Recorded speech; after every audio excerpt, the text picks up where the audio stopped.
Bonsoir à tous, nous sommes ravis de vous retrouver pour ce premier bistrot d'Allez les LOSC de l'année. Ravis à double titre. D'abord parce que ce 18e rendez-vous est l'occasion de vous présenter nos meilleurs vœux pour cette nouvelle année.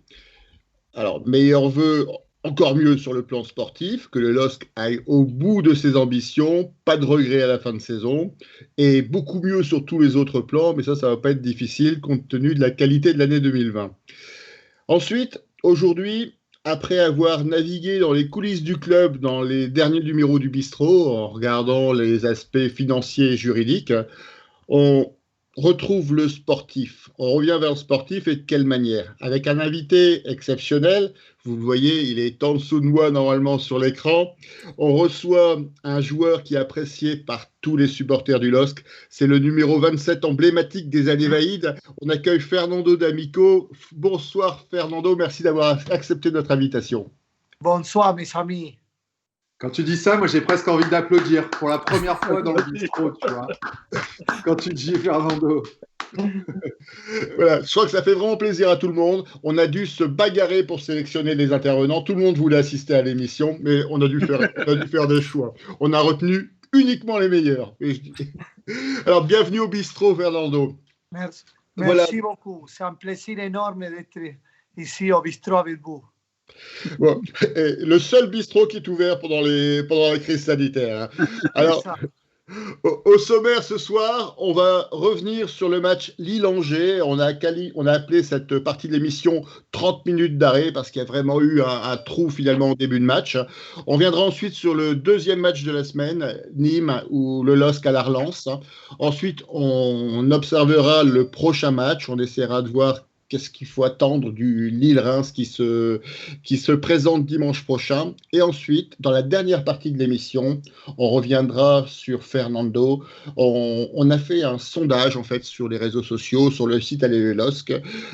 Quel est le meilleur souvenir que vous avez de Fernando? Et on verra, Fernando, il y a beaucoup de souvenirs qui remontent. On a eu beaucoup de retours des internautes et sur des sujets qui sont vraiment tout à fait variés. Avec nous ce soir, les intervenants que vous connaissez. Nous avons les deux Christophe. Donc Christophe D qui est avec nous. Bonsoir Christophe. Bonsoir tout le monde. Christophe C, l'inséparable. Bonsoir Christophe. Bonsoir tout le monde. Bonsoir Fernando. Vous ne le voyez pas, mais il est bien avec nous. Baptiste. Bonsoir Baptiste.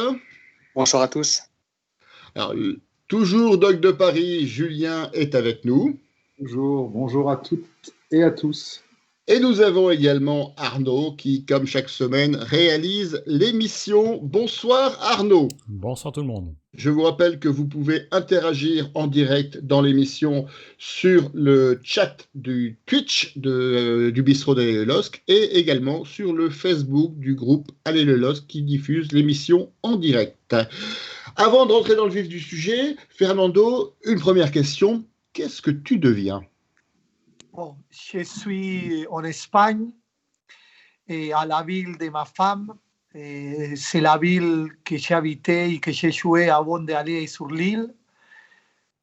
Quand j'ai arrêté ma carrière comme footballeur, je suis rentré ici à la ville de ma femme, Erika, à Badajoz. J'ai commencé à faire mes formations, à passer mes diplômes et tout ça. Maintenant, j'ai mon académie depuis presque 14 ans et aussi j'ai sorti un projet que j'aimais beaucoup d'énergie, c'est DVD, des livres pour la formation, pour l'entraînement mental, pour les valeurs.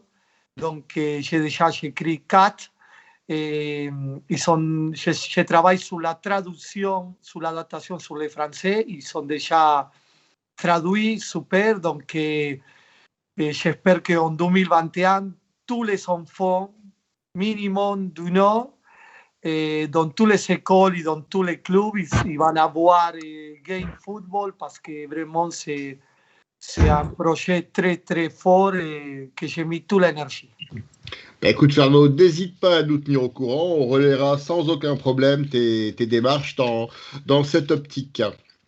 Je vous propose de rentrer dans le vif du sujet avec donc la première partie de l'émission, un retour sur le premier match de la semaine, Lille-Angers. Donc Lille-Angers qui a vu une défaite surprise du LOSC.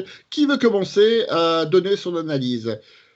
Christophe C. Allez, je te sens investi. Mais oui, tu m'investis d'une grande mission, c'est commenter, enfin en tout cas de parler de ce match. Que retenir de ça? Forcément la défaite pour la première de l'année. Enfin voilà, tu appelles ça 30 minutes, il manque 30 minutes, il manque plus que ça. Je pense que sur ce match, malheureusement, on n'y avait pas mis grand-chose. On a couru après le score pendant quasiment toute la rencontre, même toute la rencontre. Mais dans une telle confusion, c'était vraiment un des matchs les plus compliqués à regarder pour moi, en tout cas cette année. Donc ouais, vraiment, c'était très très compliqué. Il manquait de tout, de justesse technique, pas d'envie, je crois pas, mais voilà.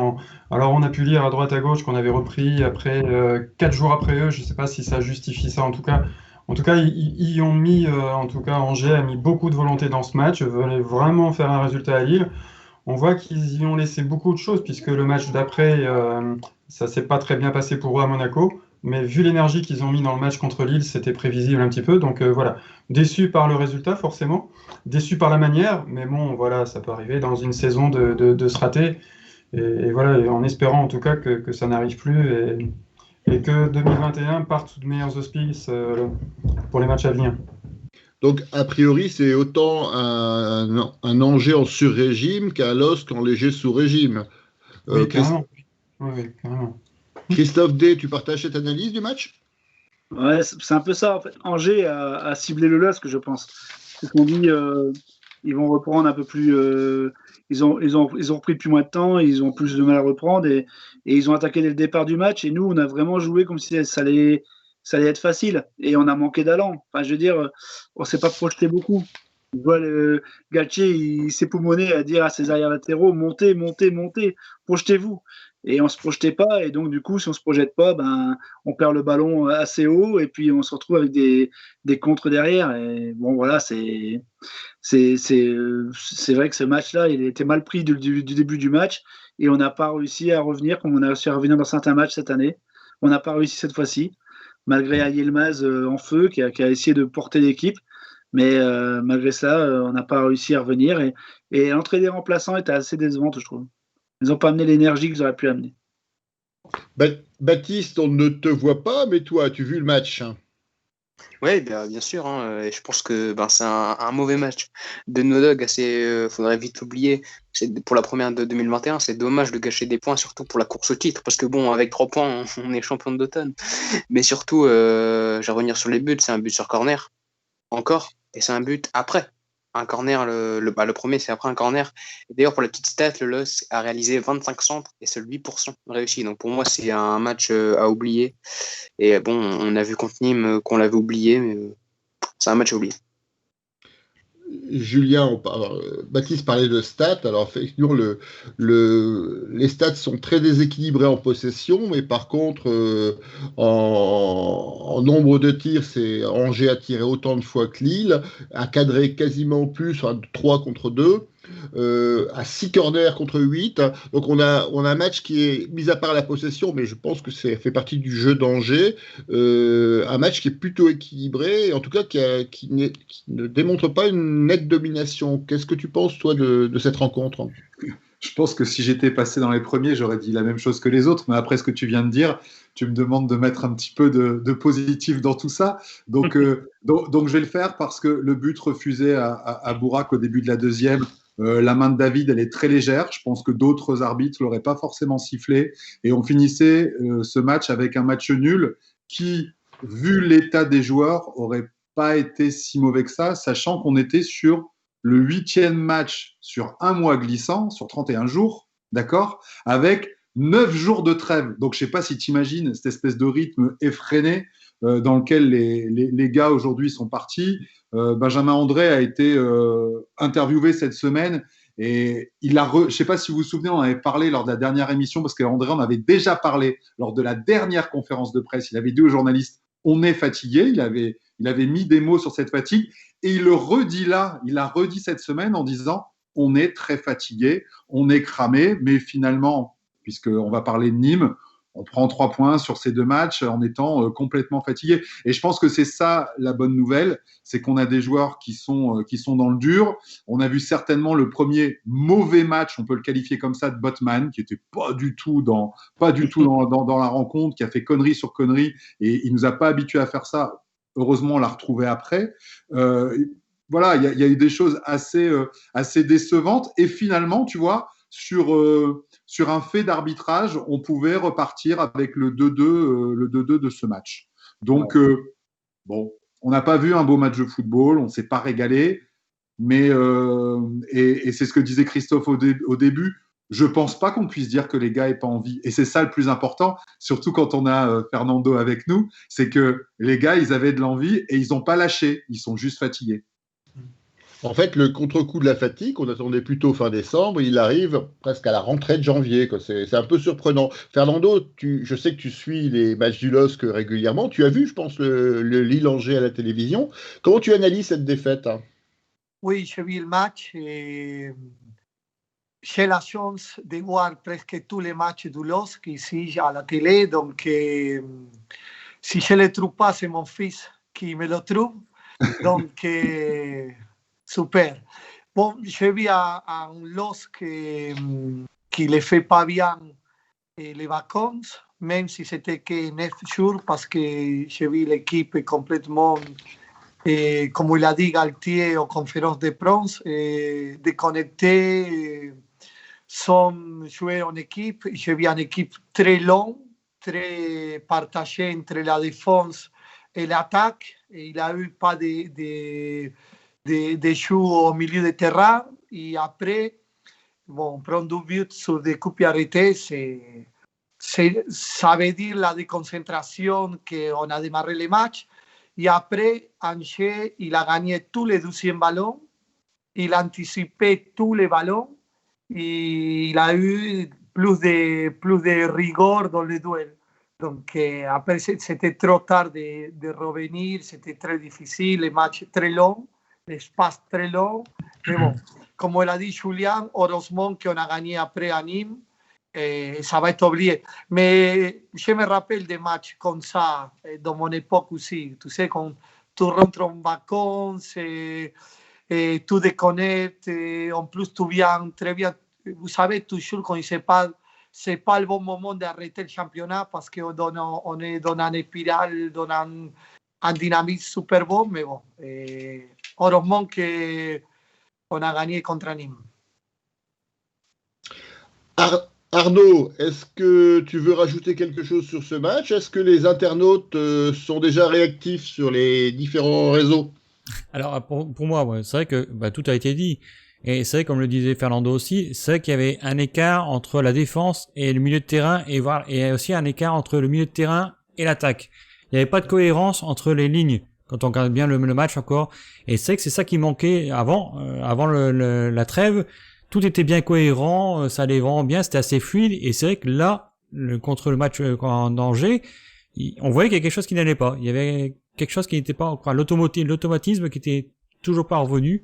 Mais après, c'est revenu un tout petit peu contre Nîmes, mais c'est pas encore ça, hein. Faudra voir un peu ce qu'il en est, mais il y a encore eu des problèmes à ce niveau-là. Sinon, sur les réseaux, sur Facebook, tout le monde est en train de saluer Fernando comme jamais.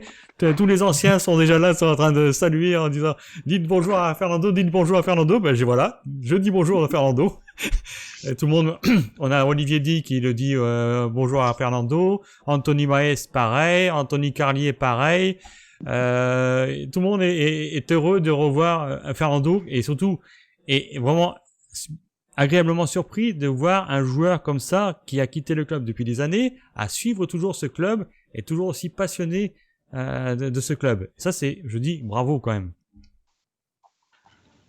Merci Arnaud. Ça marchait tellement bien et mon équipe, mon maillot, mon club, c'est Lille. Donc, même si ça passait presque plus de 15 ans, et moi, je vous dis la vérité, quand je parle avec vous, avec François, que je connais tellement, j'ai l'impression de que jamais j'ai parti de Lille. Donc, c'est comme si c'était hier que j'étais au LOSC. Donc, ça va rester toujours comme ça parce que les maillots, ils restent sur moi encore, sur ma peau. Donc, ça va continuer. Alors, c'est lié à quoi justement cet amour de Lille et cette proximité avec les supporters? L'histoire s'est passée remarquablement. Quel est le détonateur finalement de ça? Je crois qu'on s'est trouvé avec les mêmes valeurs, les mêmes façons d'être.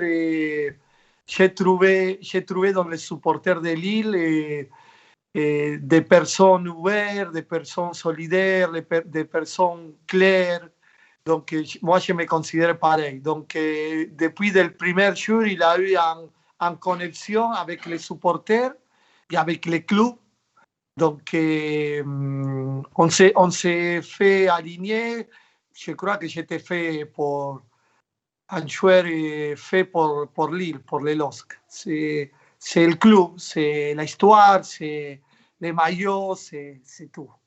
Et puis je crois savoir que ta proximité avec les supporters vient du fait que toi-même, avec ton frère Patricio, tu étais supporter avant d'être joueur professionnel.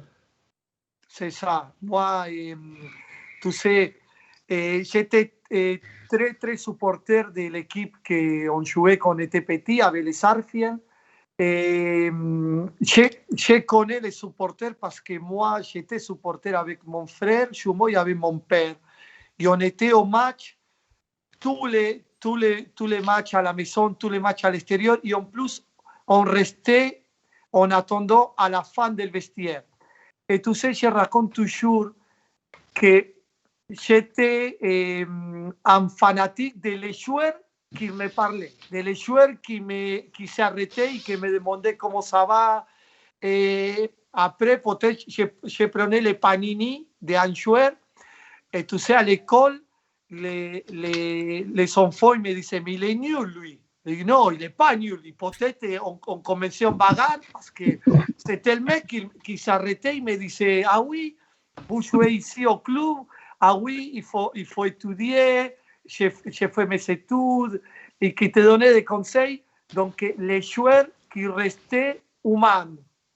Les joueurs qui restaient comme les supporter, parce qu'il ne faut pas oublier qu'on a tous 12 yeux, 12 oreilles, un nez, un cœur, on est des personnes. Donc, on a la même importance, les supporters, que les joueurs et que les intendants de l'équipe. Donc, quand tu comprends ça, c'est plus facile tout.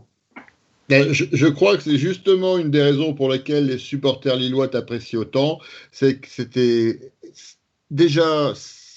vrai à l'époque, ça l'est beaucoup moins maintenant avec les joueurs actuels. Il n'y a plus cette proximité sur laquelle on reviendra tout à l'heure en fin d'émission, et que tu illustres vraiment cette proximité joueurs et supporters, et on en aura plusieurs exemples tout à l'heure dans la dernière partie de l'émission. Je vous propose de partir maintenant du côté de Nîmes pour ce deuxième match de la semaine, donc qui s'est traduit par une victoire contre les Crocodiles 1-0 avec un but de Burak Yılmaz pour changer. Donc Burak Yılmaz qui lui par contre démarre l'année à très grande vitesse.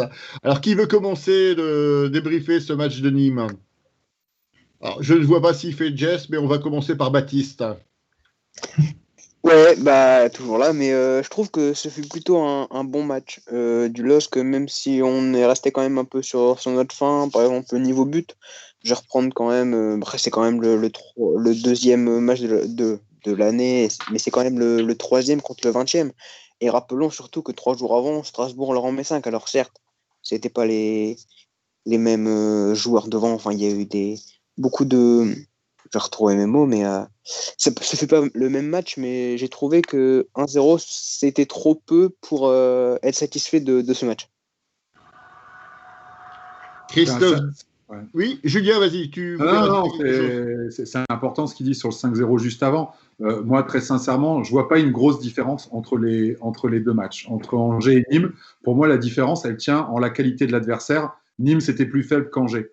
Mais on a encore une fois retrouvé un Bourak qui était là, qui n'a rien lâché pendant tout le match et qui a fini par marquer.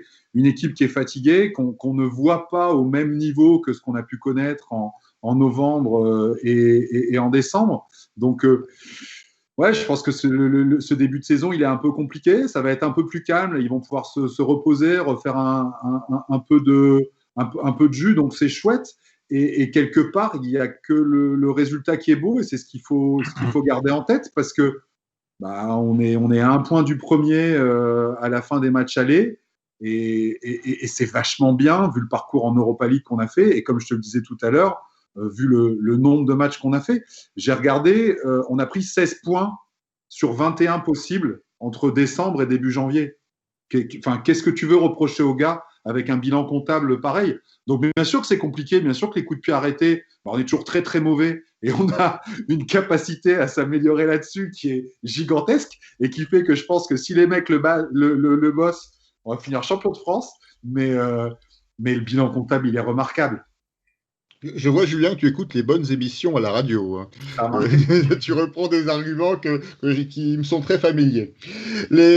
Au niveau justement donc de ce match de Nîmes, Christophe, tu veux donner ta version, Christophe D?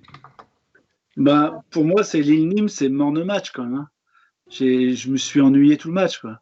Je trouve qu'on a vraiment manqué de technique. Quoi. C'était des ratés qu'on n'est pas habitué de faire. Et on a eu l'intelligence de quand on a mené à 0 un peu par hasard, parce que c'est une erreur d'un défenseur qui bloque la balle pour Yilmaz, on remercie encore. Mais il a fallu ça et ce but-là, et après on a eu l'intelligence de garder le score, parce qu'on n'était pas bien, quoi. On n'est pas bien. Mais après, je pense que c'est juste que ça va revenir. Hein. C'est la remise en jeu, c'est l'usure, c'est tout ce qu'on veut, mais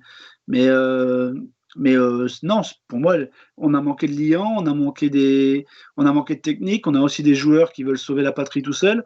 Donc sur les deux matchs, moi j'ai le même constat, c'est qu'on n'y est pas encore, mais j'ai pas trop de doute sur le fait que ça va revenir. Vu ce qu'on a montré avant, ça va revenir. Mais voilà, on n'est pas encore une équipe, on n'est pas encore redevenu une équipe. Ça va revenir, ça va pas tarder. Christophe, c'est un match dont les conséquences sont liées à la fatigue. C'est vrai que la fatigue anticipée en décembre, elle se produit finalement en janvier. On est dans une période où pendant tout le mois de janvier, finalement, on n'aura qu'un seul rendez-vous par semaine.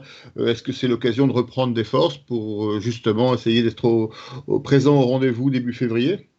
Reprendre des forces et retenir la victoire, comme a dit Julien et comme l'a dit Galtier, également en conférence de presse après-match. Et il a également parlé de pouvoir retravailler en entraînement collectif, en récupération. Je pense que c'est important parce qu'en ce moment, avec l'accumulation des matchs, comme on le dit depuis le début de l'émission, c'est des choses qu'ils ne peuvent pas trop faire. Et je pense que c'est le bon moment, là, vraiment, d'avoir un petit peu plus de temps et de retravailler un petit peu ce collectif, retrouver des jambes. Et voilà, le cœur, ils l'ont, il manque un peu de jambes, voilà.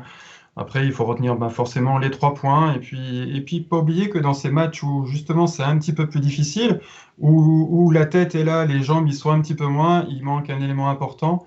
Et je suis sûr que Fernando pourra abonder dans ce sens. C'est qu'il manque essentiellement le public également qui peut aider dans ces matchs-là et on ne l'a pas. Alors c'est pour nous, c'est pour d'autres également. Hein. Je pense que Nîmes avait besoin de son public peut-être pour revenir un petit peu dans le match, comme nous, avec Angers, le match d'Angers, peut-être qu'on arriverait au-delà de la faute qui a été sifflée contre nous avec cette main. Peut-être qu'on aurait pu égaliser, peut-être que ça aurait donné un autre match avec l'appui du public et voilà, et les supporters derrière l'équipe. Fernando, tu as vu ce match Nîmes-Lille? Tu partages cet avis, l'absence des supporters de Nîmes que tu connais très bien, on va en reparler en fin d'émission également. L'absence des supporters a joué en faveur de Lille, a anesthésié un peu la rencontre, hein? Moi, j'ai vu tout le match aussi, mais je vous dis la vérité, j'ai vu le match comme ça, entre regarder à l'ordinateur le match et un autre film là, parce que moi, je savais que le match il finissait 0-1. En plus, j'ai commencé à écrire mon tweet de résumé du match 25 minutes avant de la fin. C'est que les mêmes, j'ai mis un but, 3 points et on rentre à la maison. Et je l'écris 25 minutes après, avant, et je l'ai laissé comme ça comment en espagnol se dit borrador, ça veut dire que je pouvais les mettre après. Donc, j'écris les tweets 25 minutes avant. Je savais que le match finissait 0-1 et de cette façon. Alors, c'est une belle analyse, Fernando, mais je vais me permettre de te contredire un peu. Il y a eu un but, il y a eu 3 points, mais ils ne sont pas rentrés à la maison parce qu'ils sont restés bloqués à Nîmes à cause du brouillard. Voilà, c'est pour ça. Donc, là je ne savais pas, mais bon, moi, tu sais, j'ai contrôlé les 90 minutes. Après, s'il y a eu des brouillards et tout ça, mais on savait tout que le match, il était très contrôlé. Et comme tu dis, Christophe, Nîmes, sans ce public, il perd beaucoup. Et Lille, il a contrôlé les matchs. Et Gilma, vraiment, j'adore ce joueur, le Kral. C'est un joueur d'équipe, un joueur de supporter, et un joueur du coach. Il est extraordinaire. Donc, à mon avis, tu sais qu'est-ce que j'ai pensé l'autre jour dans ma tête? On va voir un joueur qui va rester pas mal de temps parce que qui va acheter Gilma avec 36-37 ans? Donc, peut-être on va pouvoir garder un buteur de 2-3 ans, non? Même s'il y a 36 ans, à mon avis, je ne sais pas combien d'années il a signé. 2 ans, je crois. 2, je crois. Je crois que c'est 2 ans, tout à fait. Bon, c'est pas mal quand même garder parce qu'il y a déjà 9 minutes. Peut-être il va finir à 15, à 16 ou à 18, on ne sait pas. Mais peut-être on va pouvoir les garder. À mon avis, il ne va pas partir. À mon avis, je ne sais pas. Burak Yılmaz n'a pas du tout le même profil de jeu que toi, mais dans l'envie, dans le tempérament, est-ce que c'est pas le Fernando d'Amico d'aujourd'hui au LOSC? Oui, mais en plus, lui, il a plus d'expérience encore parce qu'il a joué dans le championnat turc, il est turc, il y a 36 ans, donc il y a beaucoup plus d'expérience que moi. J'ai arrivé qu'à 24 ans à Lille, donc c'est vrai que dans mon meilleur niveau physique et mental, mais Burak Yılmaz, c'est un joueur. J'ai adoré déjà avant qu'il commence à marquer. Tu sais quel match j'ai commencé à adorer à Yılmaz? À Marseille. À Marseille, là, et même s'il a raté, s'il a fait un poteau, j'ai vu des supporters qui râlaient de lui, mais là, j'ai mis mon premier tweet sur Yılmaz en disant quel joueur d'équipe. Nous, on l'a dit aussi ici. Hein. On a dit aussi ici le match contre Marseille qui avait été très bon. Arnaud, est-ce que tu veux rajouter quelque chose? Est-ce que les réseaux sociaux sont toujours aussi actifs? Alors, c'est vrai que sur le match de Nîmes, c'est vrai que ça n'a pas été un match brillant, mais le plus important, c'était de ramener 3 points. C'est ce qui a été fait. Moi, je retiens simplement ça, c'est les 3 points. C'est vrai que le match n'était pas du tout à la hauteur de notre classement. C'est vrai que Nîmes, c'est aussi, ils doivent récupérer des points, mais on n'a pas été très très bon pour moi là-dessus. Après, c'est vrai qu'au niveau des réseaux, bah, tout le monde est content toujours. Et après, il y a tous les messages pour Fernando. Ils veulent tous te saluer comme il faut. Après, il y a simplement un petit message. Alors, Julien, c'est pour toi. C'est Marjo Belliot qui te dit un petit bonjour, c'est tout. Hein. Après, le reste, c'est tout. Mais c'est vrai que, comme dit Pierre-Ambroise Gonin, qui dit, on ne peut pas se satisfaire de gagner contre le 20e, alors qu'il vient de se prendre une Manita. Voilà, une Manita, quoi. Manita. C'est vrai que c'est pas normal. Ça, c'était contre contre Nîmes, ouais. C'est vrai que c'est simplement 1-0, mais après, c'est dans ces matchs-là qu'on voit qu'on peut peut-être rester en haut, et que même si on peut être champion avec des matchs comme ça. C'est simplement ça, hein. C'est vrai que, mais après, il faudrait quand même s'améliorer au niveau du jeu, parce qu'on le verra peut-être en Europa League contre l'Ajax, si on a des blackouts de 20 minutes au niveau de Lille, c'est fini, hein. On se prend 2-3 buts et on en parle plus, hein. Là, c'est vrai contre Angers et Nîmes, Angers on en a pris 2, Nîmes 0, mais on verra bien par la suite, hein. Mais pour moi, le match de Nîmes n'était pas mieux que Angers en tout cas. Prochain match pour Lille, c'est la réception de Reims dimanche prochain. Reims, 14e du classement, 21 points. Une équipe qui est très irrégulière, qui, pour son dernier match, a battu Saint-Etienne 3-1 dans un match un peu bizarre. On en parlera tout à l'heure. Comment vous sentez ce match contre Reims? Alors, Christophe D, j'ai pas encore commencé par toi. Ouais, écoute, je sais pas trop, comme tu le dis, c'est une équipe fantasque. Reims, ils sont capables de prendre 3-0, de gagner derrière, d'accrocher un gros. Bon, je dirais qu'au match aller, on les a bien tenus. On a eu Tcheka qui nous a fait Maradona au match aller. Il a dribblé 13 joueurs avant de remettre à Bamba. C'était magnifique. Donc je vais dire, bon, ouais, non, je pense qu'on va gagner. Je pense qu'on va gagner contre Reims. Et là, je pense que ça va devenir un match sérieux et qu'on va gagner assez facilement, enfin 2-0, genre comme ça. Christophe, l'autre Christophe, tu partages cet optimisme? Oui, j'espère en tout cas, oui, toujours optimiste, hein, toujours. Après, Reims, c'est jamais une équipe facile à manier, donc voilà, donc oui, j'espère la victoire et surtout, j'espère retrouver un petit peu plus de collectif, c'est ce qui a pêché aussi un petit peu la dernière fois, enfin en tout cas ce week-end. Donc essayer de retrouver un petit peu cet esprit, un petit peu de corps et voilà, et de se débarrasser tout de suite en marquant le plus vite possible, ce qui serait bien aussi, voilà, comme on a pu le faire par exemple contre Nîmes, marquer et jouer avec l'esprit un petit peu plus libéré. Je pense que ça leur ferait du bien aussi. Alors, Reims, c'est une équipe irrégulière, mais les derniers résultats sont plutôt intéressants. Alors, j'ai parlé de la victoire contre Saint-Etienne, 3-1.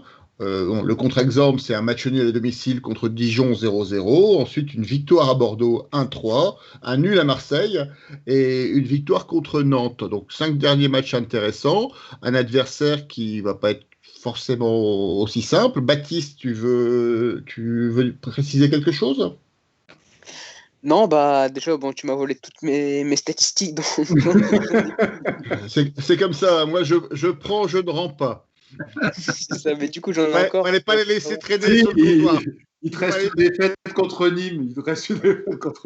Qu'on n'a pas cité. Il m'en reste encore 2. Donc, le dernier match opposant les deux équipes, c'était d'ailleurs une victoire du LOSC 1-0 grâce à Bamba. Et le dernier match à Pierre-Mauroy entre les deux équipes, c'était en 2018-2019. Il y avait un partout, d'ailleurs, avec un but de Pépé sur Pénou à la 80. C'était pour les stats, mais sinon, je m'attends à un match compliqué quand même, à une victoire, mais compliquée. C'est une équipe, comme tu l'as dit, François, qui est assez irrégulière. 3 matchs avec une victoire quand même 3-1 contre Bordeaux, c'est fort, mais ensuite 0-0 contre Dijon, donc ça va être compliqué, mais je m'attends quand même à une victoire du LOSC, avec un but de Bourak, bien sûr. Ouais, je voulais développer un peu la dernière victoire de Reims contre Saint-Etienne et vous donner les stats parce que Baptiste m'en a laissé quelques-unes, hein, donc il laisse traîner les stats, je les récupère tout de suite. Hein. Reims gagne 3-1 contre Saint-Etienne. Alors les stats sont 7 tirs pour Reims, 14 pour Saint-Etienne. 3 tirs cadrés contre 6 pour Saint-Etienne. Je vous rappelle le score, hein, 3 buts à 1. Donc une efficacité offensive vraiment extraordinaire. 34% de possession pour Reims contre 66 pour Saint-Etienne. 13 fautes à 17 et 0 corner à 3. Avec des stats pareils, on imagine une victoire de Saint-Etienne 3 ou 4-0. Et en fait, non, 3-1 pour Reims. Donc, une victoire importante, mais quand même qui démontre un style de jeu mis en place par Guyon et par... Dumont Pascal. Alors j'ai trop fréquenté le bistrot avant d'ouvrir l'émission. Julien, qu'est-ce que tu penses de ce match? Écoute, tu prends les stats, tu prends les noms des entraîneurs, tu prends tout. Moi, je vais dire, j'ai forcément peur avec un encadrement de Reims qui est lillois, avec Guyon et Dumont. Ils sont irréguliers. J'espère qu'ils vont être très perturbés par le départ possible de Boulaïdia. Boulaïdia, c'est leur attaquant, c'est 12 buts pour 17 matchs. C'est un des meilleurs attaquants du championnat de France actuellement. C'est une des grandes surprises. Et c'est le seul actif du club de Reims qui, quasiment comme tous les clubs français, sauf peut-être le PSG et le LOSC depuis un mois, est en grande difficulté financière. Donc, le départ de Boulaïdia, il fait quasiment aucun doute. J'ai entendu Guyon sur RMC ce week-end qui expliquait que son président avait été très clair. Boulaïdia va partir parce qu'ils ont besoin d'argent et Boulaïdia ne sera pas remplacé parce qu'ils ont besoin de cet argent juste pour aller au bout de la saison et pas pour acheter un nouveau joueur. Donc on voit bien que la crise économique, elle est en plein cœur de ce qui pourrait être le match de ce week-end. Et j'imagine que quand tu es un club comme Reims qui repose beaucoup de ses espoirs sur cet attaquant, ce jeune attaquant très talentueux, tu es un petit peu perturbé par ce qui est en train de se passer. Donc, je pense que ça nous sera favorable. Fernando, comment tu vois ce match contre Reims? Une obligation de victoire? Ah oui, il y a une obligation de victoire et ça ne va pas être facile. Et j'espère qu'on ne va pas se trouver un match comme contre Angers, que j'espère que l'équipe il va sortir plus actif depuis les premières minutes. Mais bon, il y a une chose que c'est sûr que Galtier il va préparer ce match. J'adore ce coach. J'adore Galtier, comment il prépare les matchs, la façon de parler avec les joueurs, d'adapter les nouveaux joueurs. Pour moi, Galtier, en plus, la façon de faire la intermédiation entre les nouveaux propriétaires et les joueurs, comment faire que son équipe il ne perd pas la tête. Vraiment, Galtier, c'est un coach, à mon avis, va être un des meilleurs coachs qu'on va avoir. J'espère qu'il va rester longtemps, mais je crois qu'il va faire un super préparation de match. Non, on espère tous que Galtier va rester très longtemps à Lille et on espère que la nouvelle direction saura le retenir. Voilà, le message est passé une nouvelle fois. Voilà, Arnaud, est-ce que tu veux rajouter quelque chose sur Reims? Est-ce que nos amis en direct ont des réactions? Oui, alors sur Twitch, il y a Jim qui dit clairement que normalement ça devrait aller beaucoup mieux contre Reims et que qu'on devrait gagner. Pourquoi? Parce qu'il y a aussi Sanchez qui revient en tant que titulaire sûrement, déjà d'une part. Il y a Arroyo qui va sûrement revenir aussi dans l'équipe. Il y a peut-être Yazici aussi, je ne sais pas s'il est toujours positif ou pas au Covid, mais il risque de revenir aussi. Tout ça, ça manquait aussi sur les 2 premiers matchs contre Angers et contre Nîmes, donc c'est quand même des joueurs de bonne qualité aussi. Donc Galtier ne pouvait pas faire tourner toute son équipe comme il fallait. Donc ces 3 joueurs-là sont vraiment importants aussi, on va dire. Donc je pense que ça va être intéressant, mais après c'est vrai que Reims à l'extérieur. T'as oublié Selic, Arnaud. Oui, Selic aussi, ouais. Aussi d'une part, ouais. Après c'est Reims à l'extérieur, c'est 2 victoires, 4 nuls et 4 défaites. Après ils ont quand même battu. Le dernier match c'est contre. Ils ont été gagnés à Bordeaux avant la trêve, 3-1 aussi. Donc on verra bien ce que ça va être. Mais après comme vous dites, le meilleur buteur va partir. Je pense que s'il part avant la fin de la semaine, enfin ça va être tourné, on sait jamais.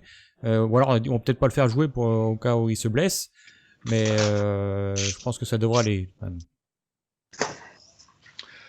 Voilà, on a fait le tour de l'actualité sportive du LOSC de cette dernière semaine avec les 2 matchs qui se sont passés, donc Angers et Nîmes et le prochain match à Reims. Vous êtes toujours donc au Bistrot du LOSC en direct avec notre invité Fernando D'Amico, avec l'équipe des intervenants, donc les 2 Christophe D, Christophe C, avec Baptiste que vous ne voyez pas mais qu'on a beaucoup entendu, avec Julien qui est également présent et Arnaud aux manettes de l'émission. Vous pouvez réagir toujours sur le réseau Twitch et sur le Facebook d'Aller le LOSC. On peut passer maintenant à la dernière partie de l'émission, un sondage que nous avons fait depuis fin de semaine dernière sur le net, sur la toile. Quel est votre meilleur souvenir de Fernando D'Amico? Que ce soit d'ailleurs pendant sa présence au LOSC ou même maintenant, récemment, il y a eu beaucoup d'anecdotes qui sont revenues sur des rencontres récentes finalement avec toi et les supporters.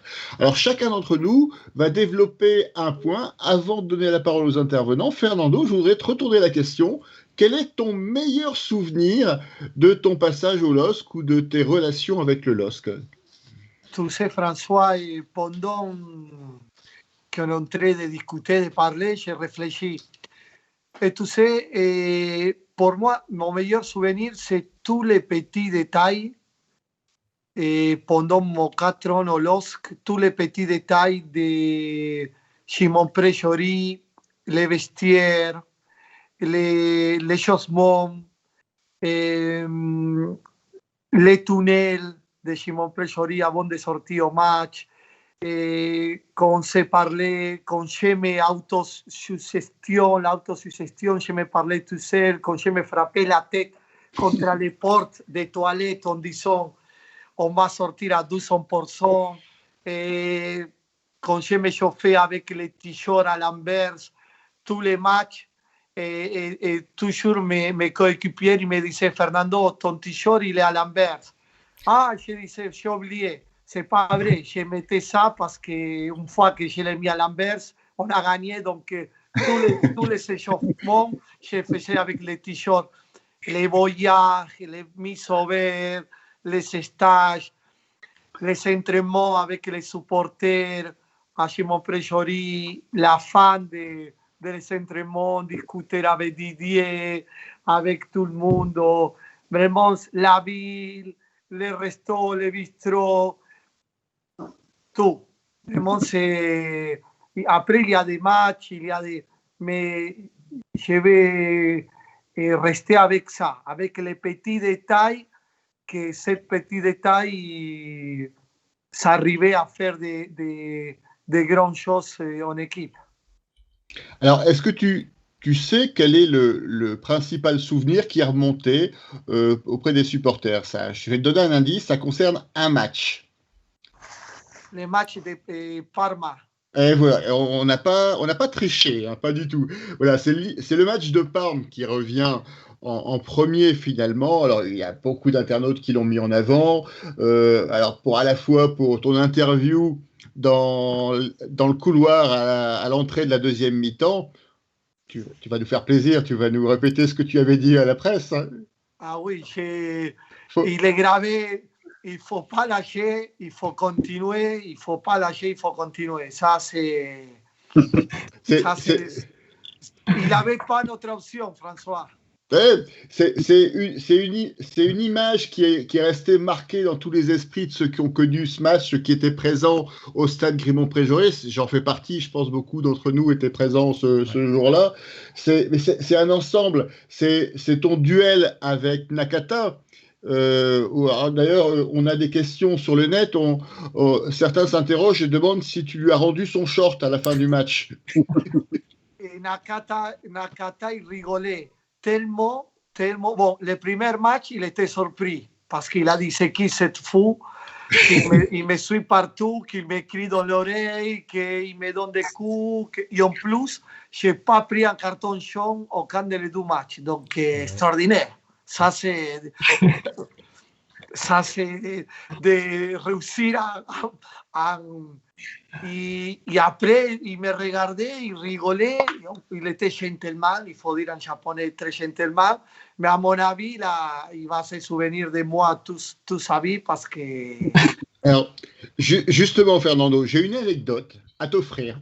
C'est la première de la soirée qui me vient de Coach Vaïd. Coach Vaïd, que j'ai eu le plaisir de rencontrer sur les plateaux de France 3 il y a 2-3 ans, dans une émission qui était diffusée sur le net et où j'étais invité avec lui et Stéphane Powell, donc qui s'occupait du club à l'époque. Et en marge de l'émission, il me racontait une anecdote. À l'époque, il était sélectionneur du Japon. Et en fait, dans une soirée un peu comme les Oscars du foot, ou je ne sais pas comment ça s'appelle là-bas, il rencontre Nakata. Il tombe sur Nakata qui vient le voir, qui lui dit bonsoir coach, bravo. Et puis au bout de quelques secondes, il lui fait comment il s'appelait déjà ton joueur à Lille? Je sais pas.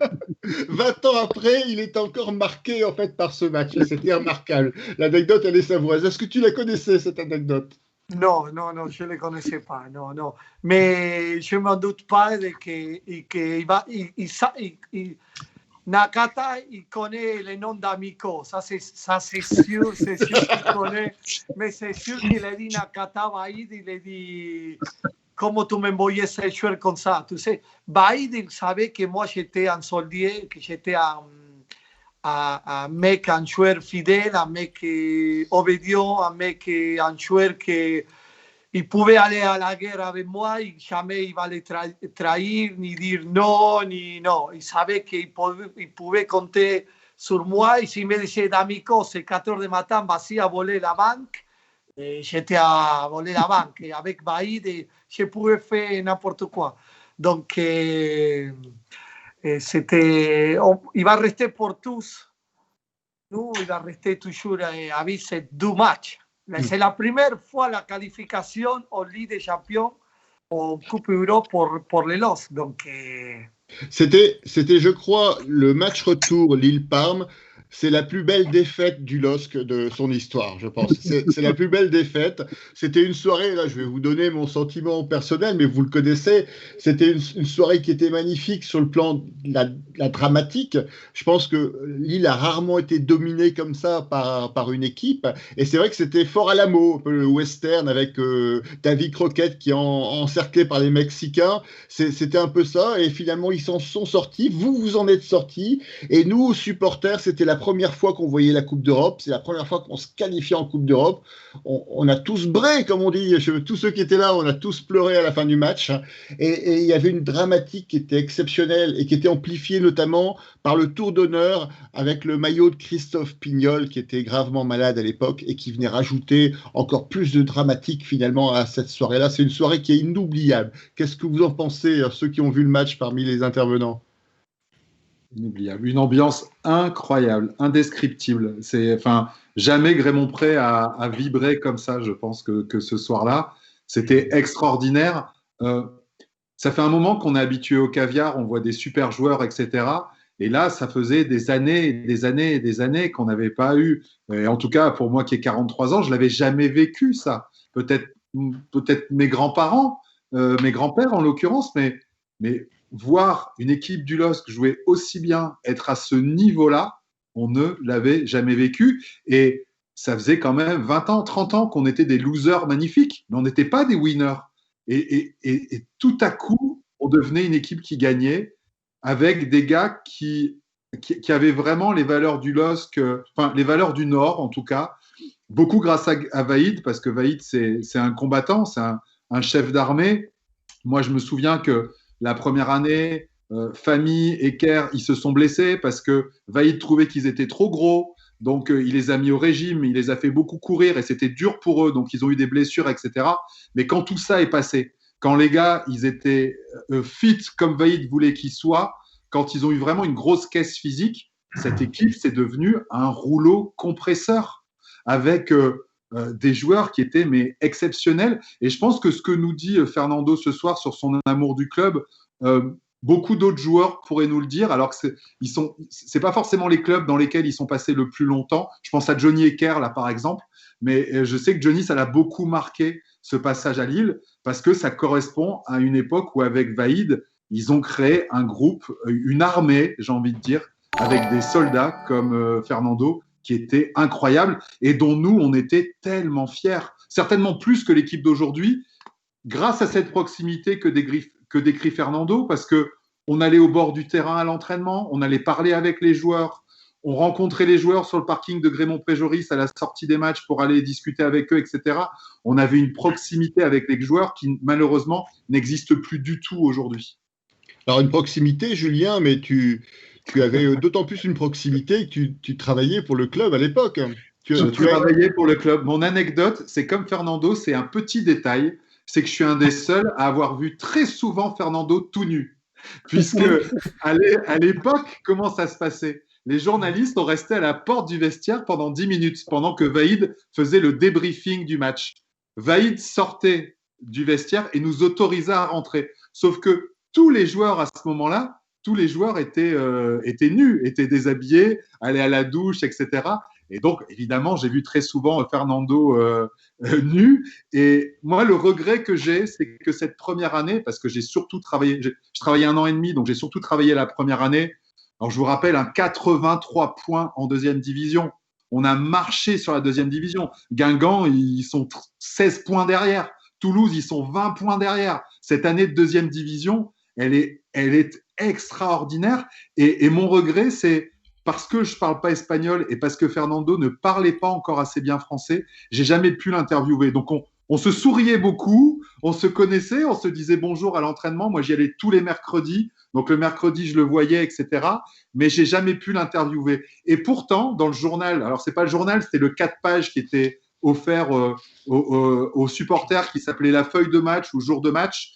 Je parlais souvent de Fernando parce que j'étais copain avec l'aîné de la famille Régent. Et Fernando passait beaucoup de temps avec la famille Régent. Et moi, j'étais encore étudiant à la Cato.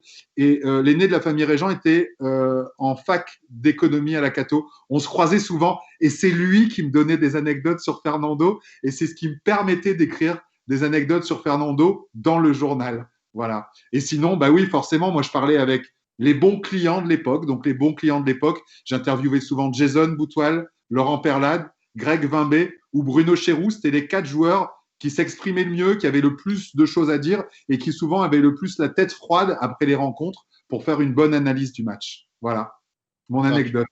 Tu vois, Fernando, tu avais promis des anecdotes originales. Le zizi de Fernando, c'est vraiment une anecdote que tu vas retrouver nulle part ailleurs qu'au bistrot d'Alevelos. Est-ce que tu as gardé des contacts avec ce groupe qui s'est créé à l'époque? Tu as encore des contacts avec les autres joueurs? Oui, oui, sur les réseaux sociaux, avec Michael Beck, Grégory Bambé, Adel Fami, Taforo, Eker, Dagui Bakari, Miles Terjowski, Murati, même si on ne se voit pas trop, sauf quand je vais au match, je vois Grégory Bambé, Dagui Bakari, Pascal Sigan aussi la fois dernière, qu'on a eu quelque chose avec les anciens. C'est extraordinaire. Mais on se voit et on s'embrasse. Ah, j'ai vu Bruno Chéroux, j'ai aussi sur les réseaux sociaux. Eric Alibert, peut-être? Eric Alibert, oui, mais pas trop sur les réseaux. Il les voit sur les réseaux. Mais avec tous, on a une grande relation je ne peux pas peut-être le dire amitié, parce qu'on était famille, on était des frères de guerre. Des frères d'armes, comme on dit. Voilà, on était des frères d'armes, on était non pas des copains, amitiés, non. Ça, il n'y avait pas, parce que même dans les entraînements, ça rentrait plus à les entraînements qu'au match. Donc, on n'avait pas. Mais maintenant, on se trouve avec Dagui, avec tout ça, on se regarde dans les yeux et on sait qu'on donnait la vie pour lui, ou Pascal Sigan, qui des fois il me râlait. Moi, je me tournais, je l'envoyais à je ne sais pas où. Mais tu sais, on savait qu'on se regardait dessus, qu'on donnait tout dans le terrain. Alors, je ne sais pas si je te révèle quelque chose, Fernando, mais moi, ce que je peux te dire, c'est que beaucoup de joueurs étaient jaloux de toi et me disaient « Fernando, c'est le fils ». Fernando, c'était le fils de Vaïd, parce que je pense que très vite, Vaïd, le premier joueur qui mettait sur la feuille de match, alors il y avait peut-être 2, il y avait Greg Vimbé dans les buts, mais la deuxième personne qui mettait sur la feuille de match, c'était toi, et les autres joueurs le savaient, parce que Vaïd, il voulait des soldats, et tu étais son premier soldat sur le terrain. Et moi, je le sais parce que je rencontrais quand même Vaïd tous les mercredis. On avait un point ensemble. On se retrouvait dans le bureau. Tu sais, le premier bureau, là, quand on rentre, la salle de réunion qui était à l'entrée avec le portrait d'Henri Joris. Et c'est vrai que Vaïd, il a toujours parlé de toi avec beaucoup de sentiments et il t'aimait beaucoup.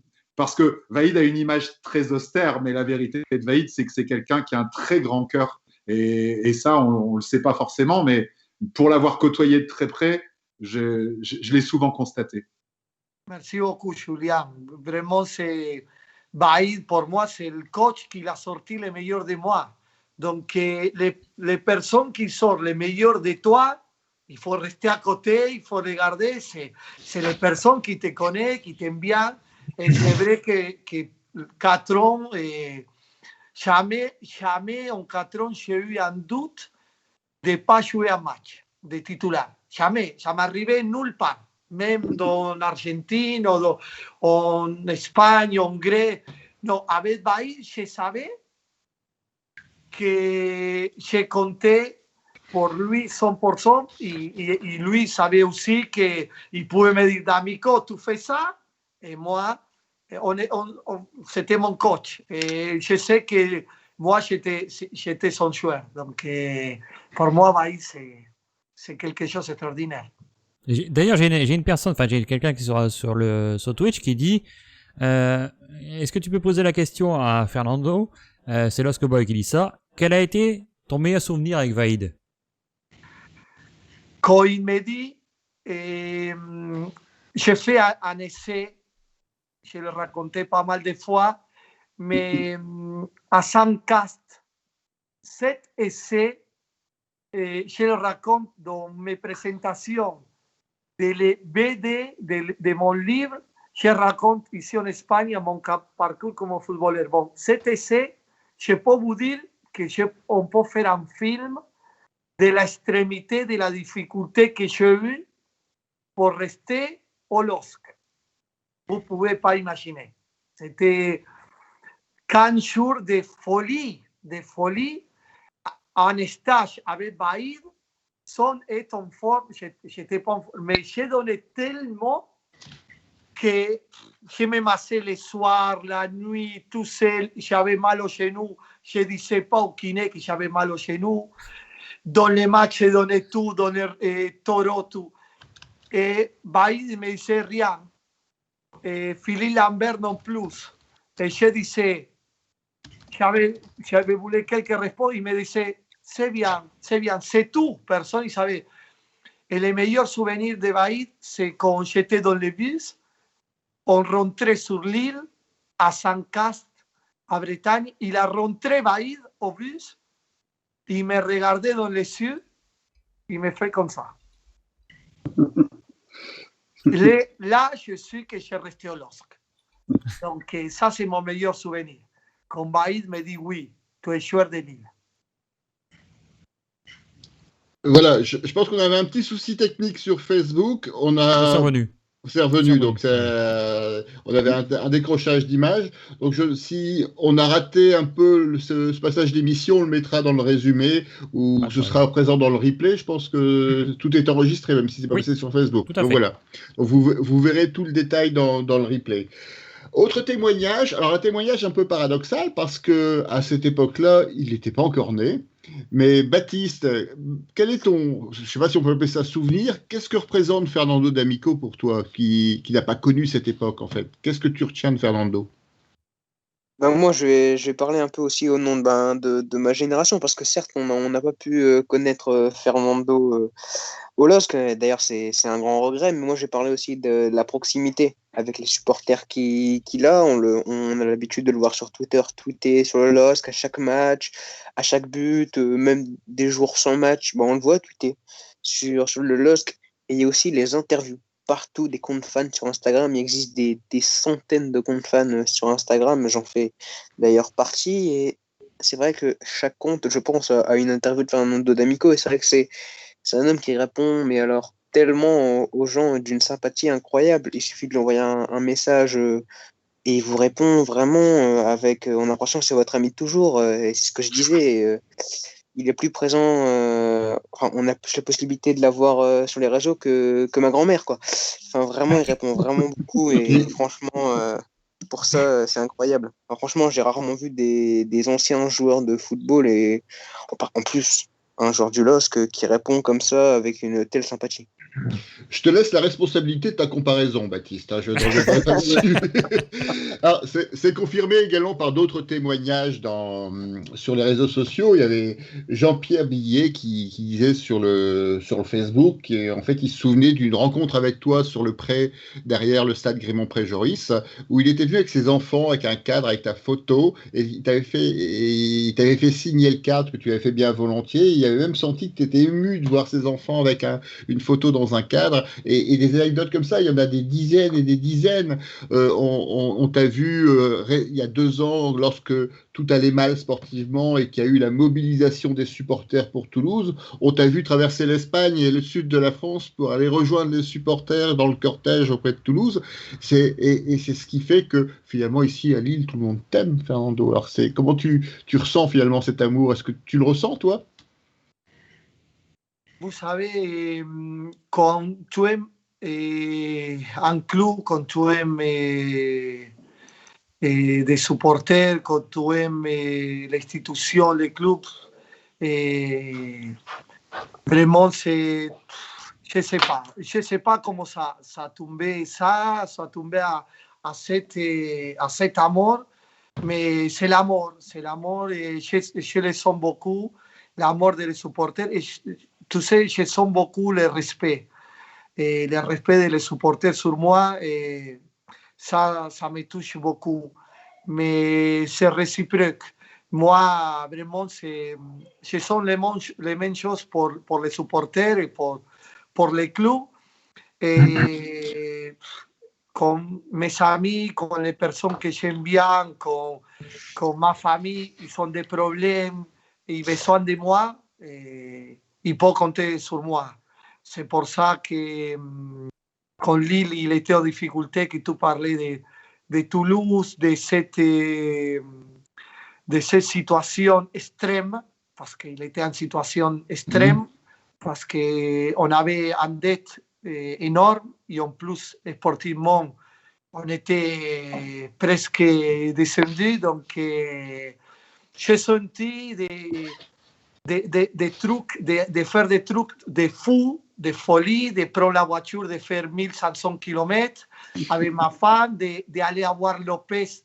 Il ne me connaissait même rien, de descendre au vestiaire, de prendre des initiatives, il faut être fou. Des fois, tu sais, Jason Boutoil, une fois dans un journal, il a dit d'Amico, on pensait qu'il était fou. On pensait qu'il avait un mec à l'intérieur de sa tête. Ah oui, je suis un mec pas fou, mais moi je donne tout pour les personnes que j'aime bien et pour les clubs que j'aime bien. Donc c'est ça d'Amico, il donne tout. Et dans le terrain, c'est la même chose.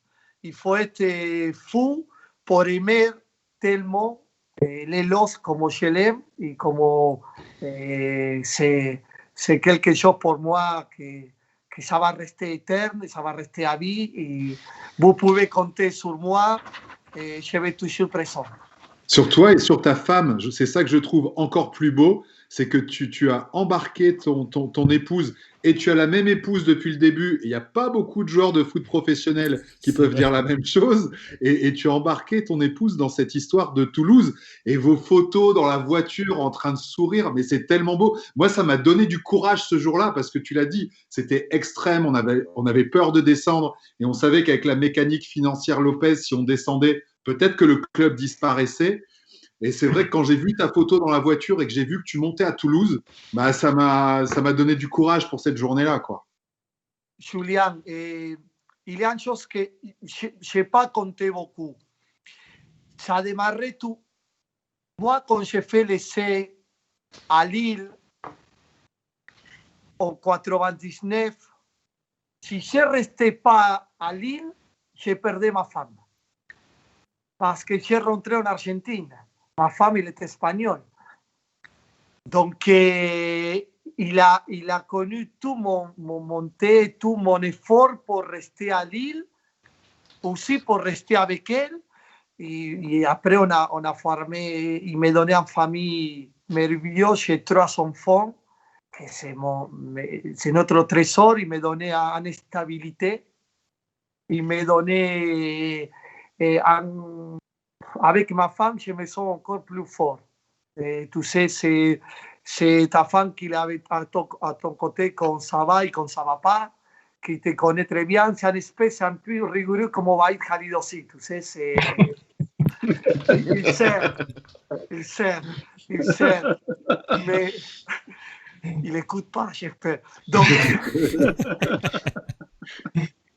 Donc tu sais, et à Toulouse, il me dit, tu es fou.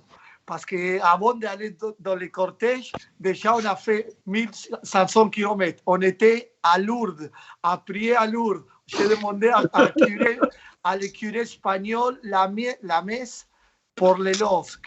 On a acheté comment se dit? Un rosaire. Non, un chapelet. Un chapelet. Et dans la chapelle, dans l'ordre, où est-ce qu'il y a la Vierge de l'ordre, je lui ai donné un bisou et je l'ai laissé dans la croûte, tu sais, Et ma femme, il me regardait, on a fait tout ça. Et en plus, les matchs, vous vous souvenez, c'était un match de fou. On était cuits. Oui. On était cuits. Si bien pas les matchs, les vieux de Bissouma à 30 mètres, on s'est regardé comme ça avec ma femme. Et on était, et les cortèges, un de mes meilleurs moments au LOSC, c'est les cortèges avec les supporters, 45 minutes. On a pu rester tous en prison parce que les supporters de Toulouse, ils nous jetaient des partout, des cailloux et tout ça. J'étais avec les supporters comme ça, en train de se tenir comme des frères de guerre. Et je disais, s'il vous plaît, réagissez pas. Je disais, vous imaginez, ancien joueur de foot, il part à... S'il vous plaît, réagissez pas, gardez l'énergie pour le match. Et j'ai resté 45 minutes comme ça, tellement costaud, tous ensemble en train de chanter. Et moi, je crois à ça, je crois dans l'énergie qu'on est connecté. Parce que si tout le monde il pense comme ça, il pense pareil, il fait cette énergie, je crois qu'il arrive des choses. Et les joueurs, ils le sont, les dirigeants. Donc, c'est ça, j'espère qu'on va pouvoir avoir des nouvelles aventures comme ça, avec vous, avec les joueurs, avec les dirigeants, avec tous ces... Vous pouvez compter sur D'Amico. Je sais qu'un jour, il est pour moi de revenir sur le LOSC. Je sais que le moment il va arriver parce que c'est mon club et je suis parti comme... je pense une des choses que j'ai plus souffert quand j'ai parti du LOSC, plus souffert. Vous ne pouvez pas imaginer, François, il connaît. François, il connaît qu'est-ce que j'ai souffert quand j'ai parti du LOSC.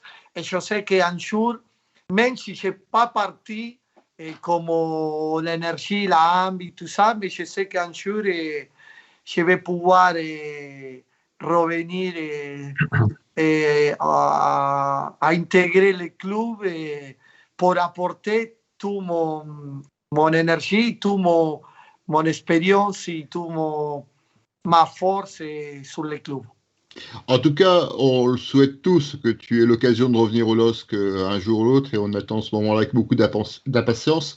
Je voulais rebondir sur une remarque de Georges qui participe régulièrement à l'émission et qui dit le vrai miracle de Lourdes, c'est que la Vierge a vu les D'Amico. En fait. C'est ça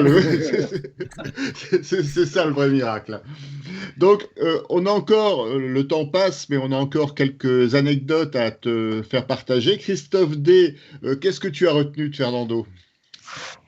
Moi, je vais revenir. Ce que disait Julien tout à l'heure, on sortait, alors moi, je ne dirais pas 20 ans, il y avait quand même des groupes du genre Véler, où ça avait quand même joué au foot avec les Belges. Mais après, on sortait de une bonne dizaine d'années où c'était plan-plan, où il se passait. À Lille, c'était triste, quoi. Et avec Vaïd, est revenu une équipe qui avait la hargne, et le joueur symbole, c'était Fernando.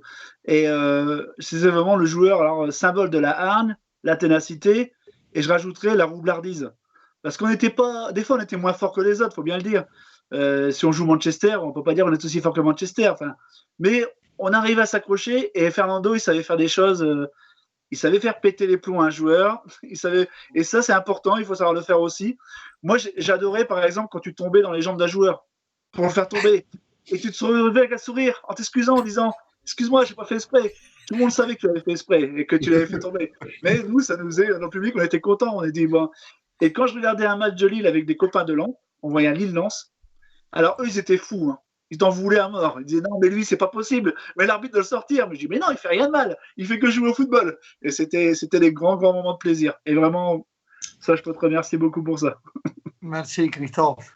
Voilà, il y avait une image qui a marqué aussi tout le monde, c'est quand, en fin de match, quand tu remontais ton short, en fait, et qu'on se disait, ça y est, ça va commencer, le show d'Amico. Le show d'Amico est en route.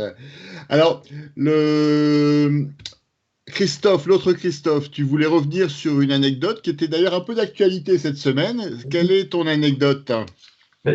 Forcément, le match de Nîmes, c'est un match pas comme les autres parce que Fernando, tu fais partie de la légende forcément des Lille-Nîmes et Nîmes-Lille, forcément.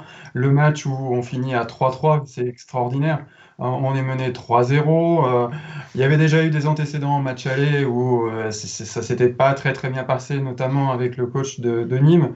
Bon voilà, et puis ce match où on est mené 3-0, une mi-temps insipide en première, où on prend un but, ça s'enchaîne mal, un but, 2 buts, 3 buts, mené 3-0, et là, des expulsions, ça chauffe, un esprit coupe un petit peu, un terrain un peu Coupe de France aussi, très très mauvais état. Les esprits s'échauffent. Tu te chauffes a priori, parce que j'ai encore regardé le match ce week-end, j'ai réussi à retrouver des vieilles images. Je te vois pas chauffer vraiment plus que ça avec Jean-Champ, mais je crois que c'est Jean-Champ, tu en as parlé dans plusieurs interviews. Je vois rien de spécial, mais voilà, ça part en vrille totale à la fin. Et l'esprit équipe dont tu parles depuis tout à l'heure, on le voit avec Coach Vaïd qui t'aide à sortir du terrain parce que tout le stade t'en veut, toute l'équipe de Nîmes en face de toi te course presque sur le terrain. Enfin voilà, c'est une image incroyable. Et autre anecdote sur ce match, tu ne prends pas de carton encore une fois. Et voilà, alors que tu es quand même, je ne sais pas si tu le sais, mais le joueur lillois sur ta période et sur toutes les périodes de Lille qui a pris le plus de cartons jaunes pour le LOSC. C'est quand même incroyable. Mais par contre, tu n'as pris que 2 cartons rouges sur toute ta carrière. Et ça, franchement, chapeau. Oui, merci beaucoup, Christophe. Les matchs à Nîmes, j'ai l'angoisse encore. Je vous dis la vérité, j'ai pensé que je sortais pas vivant du match. Et je n'ai pas chauffé les matchs. C'est vrai que j'étais expert, comme il a dit Christophe aussi, on faisait péter les plombs à les joueurs. J'avais quelque chose que je faisais péter les plombs. Mais toujours sans faire mal, sans blesser, sans donner des coups. Jamais j'ai blessé personne, jamais j'ai donné des coups. Mais j'étais malade, très malade. Et il avait un joueur qui avait quelque chose contre moi, que c'était Cyril Jean-Chang, le joueur de Nîmes. Je ne sais pas pourquoi, mais lui, il pétait les plombs. Et cette match, peut-être, il m'insultait. Et moi, je l'insultais. Tu sais, dans le terrain, ça arrive. Mais ça finit le match, c'est fini. Mais en plus, comme supporter, vous comme supporter, il n'y a pas un meilleur match de foot que remonter en 3-0. Il n'y a pas. La remontada, c'est quelque chose d'extraordinaire. Et en plus, j'ai marqué 2 buts.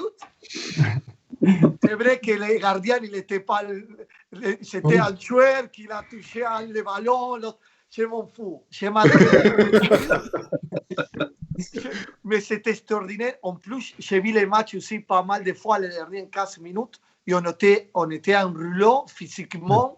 On attaquait partout. On pouvait gagner les matchs. S'il restait 3 minutes, j'ai marqué 3 buts. Et tu sais que quand on finit les matchs, il était tellement énervé. Il voulait me frapper. Il voulait venir m'insulter. Qu'est-ce que tu fais en Argentine quand tu dis « j'ai rien fait » Honnêtement, tu dis comme ça « j'ai rien fait ». Donc, je faisais comme ça « j'ai rien fait ». Et je me souviens que Pat Colotte, il me disait « descends les bras, j'ai rien fait ». En plus, c'était, je crois que c'était en novembre, en janvier, je me souviens, mais ça faisait 400 mois que je ne parlais pas bien français. Je disais, s'il vous plaît, je n'ai rien fait. Johnny Ecker, qui est de la région, il me dit, Fernando, arrête, je n'ai rien fait. Il te tenait les bras comme ça. Et je dis, je n'ai rien fait. Je vous jure que je n'ai pas chauffé. C'est vrai que dans les matchs, dans les premières mi-temps, c'était joueur Cyril, c'était, bon, je ne sais pas, je ne vais même pas le nommer. Et toujours, il voulait me frapper, me faire mal. Pas mal de fois, il m'a mis un coup de pied dans la semelle, que j'étais à moi sans pouvoir frapper les ballons. Il était très méchant contre moi. Cet joueur, vraiment, je ne l'aime pas du tout. Il était très méchant avec moi. Mais je n'ai rien fait après. Je n'ai pas provoqué le public. Comme on dit, les journalistes disent « Oh, D'Amico, je ne sais pas ». j'ai failli me faire tuer. Et Bahir, c'était comme Karate Kid, en train d'arrêter les coups de pied des joueurs, monter tout le monde.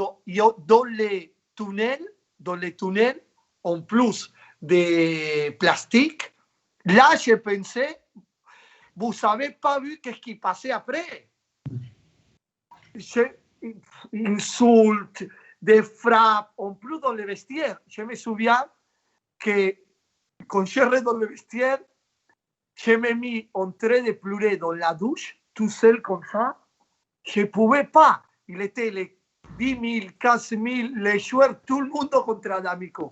Donc, c'est pour ça, à chaque fois que je vois les matchs, j'ai l'angoisse, parce que heureusement que tous les joueurs, en plus, quand le bus il est parti, il jetait des cailloux, ah oui, c'était la folie. Bon, ça c'est Nîmes. À Gangon, là, Coco Michel, tout ça, là, j'ai failli me faire casser la jambe à Gangon. Bah, les matchs retour, il me dit, D'Amico, tu ne joues pas. Mais il m'a mis les dernières 10 minutes. Et Coco Michel, il a pris carton rouge. Il s'est jeté avec les deux pieds comme ça. Il ne savait pas perdre. Il savait les matchs de foot, il faut être malin, il faut gagner. Sans faire du mal. Si toi, tu ne sais pas, moi, j'étais un joueur très intelligent. Très intelligent. Si tu ne sais pas te gérer tes émotions, tes sentiments, ta façon, tu ne peux pas. Pourquoi, Christophe, j'ai eu que du carton rouge dans ma carrière? Parce que je prenais le carton jaune, j'ai allé jusqu'au bout, carton jaune. Là, ça c'est l'autocontrôle, l'autodiscipline. Ouais. Donc là, j'ai fermé ma gueule, c'est tout. Et en plus, les deux cartons que j'ai pris, c'était pour arriver un petit peu tard quand j'avais les cartons jaunes. Sinon, il n'y avait pas. Ce qui est génial, c'est que Coco Michel, aujourd'hui, il est entraîneur. Hein. Il est entraîneur de la réserve à Guingamp. C'est un éducateur de joueurs. Ouais, bah, il a pété un point un jour. Après, peut-être, mais 7 matchs, tout le monde, à Guingamp, c'était plus dangereux qu'à Nîmes. Ça, c'est...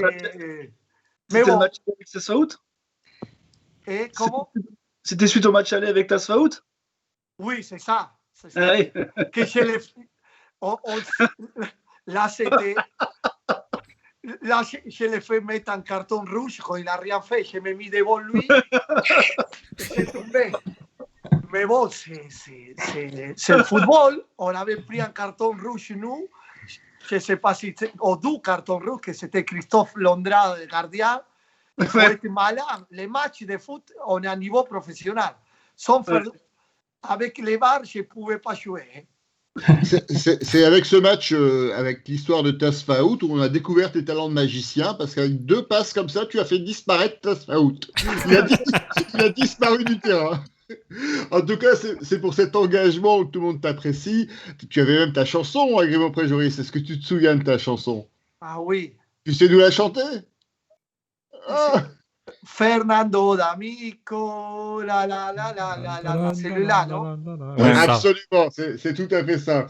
Alors, justement, cet amour du public, moi, j'ai la dernière anecdote de l'émission. Je vais vous parler d'un match qui s'appelle Lens-Le Mans. Alors, c'est surprenant de parler de Lens-Le Mans. Tu te souviens de ce match, Fernando? C'était ton premier match au Mans, pour le Mans, et le hasard du calendrier faisait que ça se passait au stade Bollaert. Et j'étais présent à ce match avec une quarantaine de supporters lillois. On avait envahi la tribune des supporters adverses de Bollaert. On était avec les supporters Manceau. D'ailleurs, c'était Charlie Tante, je crois, qui était gardien de but à l'époque, avait été très surpris parce que Le Mans montait, je crois, 2e division, avait aucun contentieux avec les Lensois. Et dès le début du match, il s'est fait chambrer, mais vraiment pendant 45 minutes par les supporters Manceau. Il n'a rien compris. Il n'a pas compris de ce qui est arrivé. Donc, le match s'est vraiment très bien passé. Hein. Je crois que tu as dû faire obtenir un carton jaune à ton adversaire direct. Tu avais, au bout de 20 minutes, la tribune Marek avait une chanson à ton honneur qui te souhaitait plein de plaisir qu'on ne souhaite pas forcément. Voilà. Je me souviens. Et pour l'anecdote, à la fin du match, tu as un accrochage avec un joueur et tu te retrouves par terre et tu te fais soigner par les médecins. Et au bord de la pelouse, il y avait Marc Van Sonnebroek, Marc le photographe, dont tu dois te souvenir, qui était là au bord de la pelouse. Et quand les soigneurs t'emmènent en fait au bord de la pelouse pour te soigner, tu le regardes et tu lui fais un clin d'œil et à me dire, t'as vu, j'ai gagné du temps et tout ça. Et donc, à la fin du match, on avait rendez-vous avec toi, il y avait ton frère également, donc sur le parking du Stade Bollaert pour te remercier et puis te faire un peu honneur. Est-ce que tu te souviens de cette soirée? Ah oui, je me souviens beaucoup. J'ai la photo avec les drapeaux. Et les drapeaux que les supporters ils ont amenés. En plus, on écrit en espagnol que disons il y a des personnes qu'on n'a pas le droit de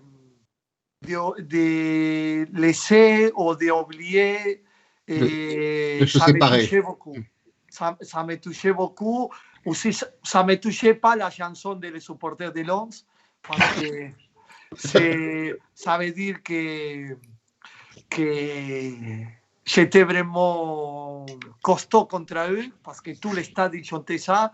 Et je me souviens, j'ai pleuré. Je me souviens qu'à la fin, quand j'ai sorti des vestiaires, j'ai vu tous les amis, tous les supporters avec les drapeaux en train de me soutenir. Je me souviens que mes larmes sont tombées de mes yeux et je vais vous remercier parce que je n'avais pas possibilité de dire au revoir aux supporters ni de partir du LOSC comme je voulais. Donc, tu sais, c'est les supporters toujours.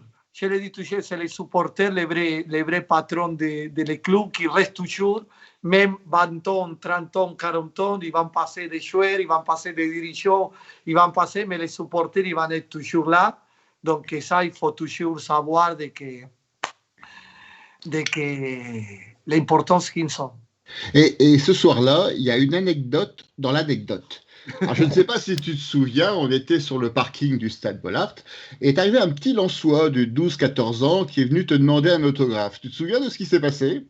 Non. Alors, je vais te le raconter, je vais te rafraîchir la mémoire. En fait, tu l'as regardé et tu lui as demandé s'il faisait partie de ceux qui t'avaient sifflé pendant le match. Et le petit Lensois, le petit supporter Lensois, il est embêté. Il dit non, monsieur D'Amico, moi je vous ai pas sifflé. Et tu lui as répondu, alors je vais essayer de t'imiter, plus on me siffle, plus je suis folle. Voilà, c'est ça. Et il est reparti avec son autographe. Vraiment, je crois que ça résume toute ta carrière au LOSC et ça résume tout ton parcours. Merci François pour cette anecdote. C'est ça, c'est chaud. C'est chaud, il ne faut pas lâcher. Voilà. Alors, on a complètement explosé l'horaire de l'émission. On avait prévu 1 heure, ça fait 1h25. On n'a absolument pas tenu, mais je crois que c'était vraiment hyper intéressant. En tout cas, on a passé un très bon moment avec toi, Fernando. Je ne sais pas si tu connaissais l'émission du Bistrot de LOSC avant. Je ne sais pas comment tu... Oui.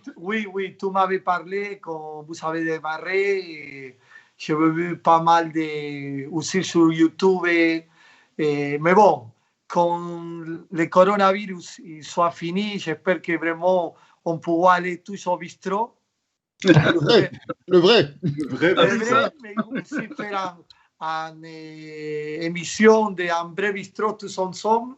Et après, de fêter cette bistrot, vraiment, je vous félicite.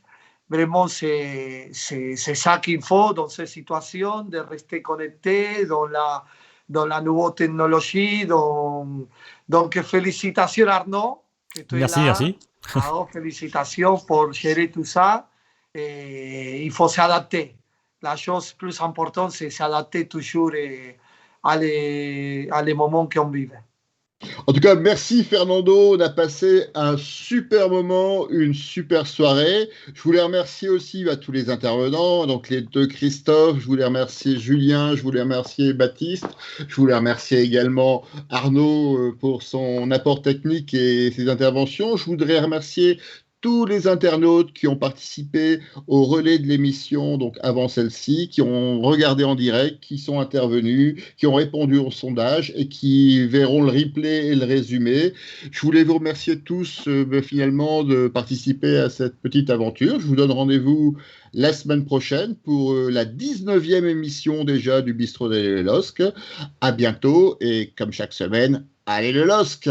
Bonsoir tout le monde. Bonsoir. Bonsoir.